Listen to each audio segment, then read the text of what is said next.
Хууль боловсруулах эрхтэн тогтолцооны өвчин хамгийн түгээмэл байдаг. Энэ дотроос ходоодны архаг үүрсэл маш их байна.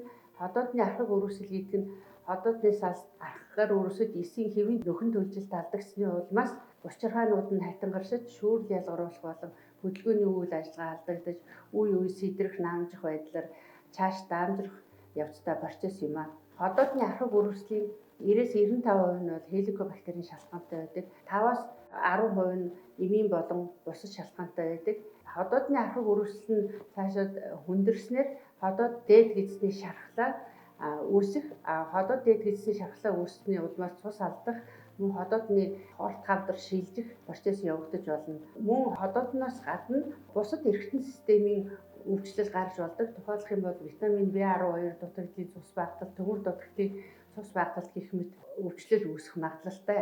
Хеликобактерийн шалтгаантай ходоодны архаг үүрсэл нь манай орны ахуй нөхцөлтэй холбоотой байдаг. Анх удаа та шинжилгээ өгч байгаа юм бол цуснд шинжилгээ өгөөд халдвар байгаа эсхийг тодорхойлуулж болно. Хеликобактерийн шинжилгээ өгөөд өтгөнөөр болон амьсгалаар өгч болно. Хеликобактерийн халдварын шинжилгээ хийлгүүлээд эмчлүүлсэн тохиолдолд цаашдаа энэ өвчнөөс урьдчилан сэргийлэх бүрэн боломжтой юм а.